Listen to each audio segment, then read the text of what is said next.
Hello and welcome to a new video.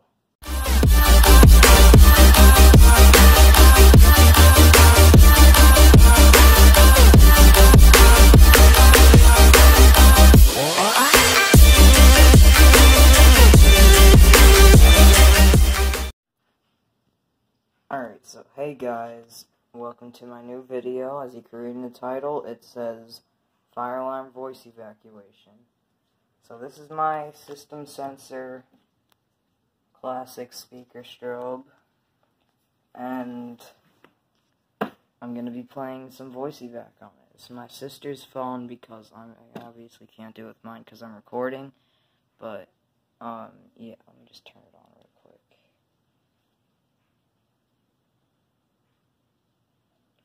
Alright, so it's going to be playing Silent Night voice evac.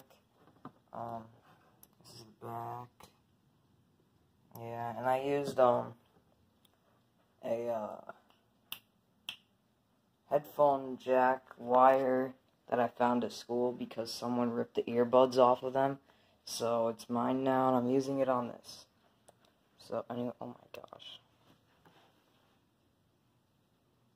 Without further ado, 3, 2, 1. Attention please, there has been a report of an emergency. Proceed calmly to the nearest exit and leave the building immediately. Not doing a strobe. Use stairwells where necessary. All handicapped occupants shall use the building evacuation plan. It's very quiet.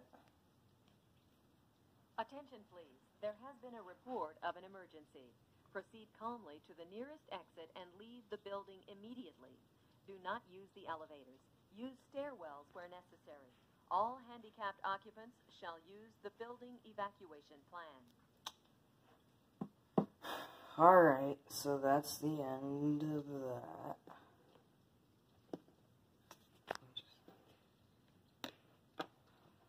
So, yeah.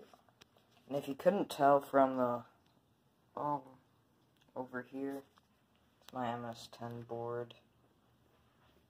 Reflection. Got the screws. But yeah, I'm going to be repairing this thing. Well, I don't really need to repair the board, but I bought some, what's it called, terminal blocks, connector blocks, so I could use this. Yeah, I'm trying to restore it, so yeah. You might be able to see that in the next video. I also do have a surprise coming. A lot of surprises coming that I will show you when the surprises get here. And yeah, it's an alarm. I bought a new alarm. I'm not going to say what it is. But yeah, stay tuned for that. So, bye.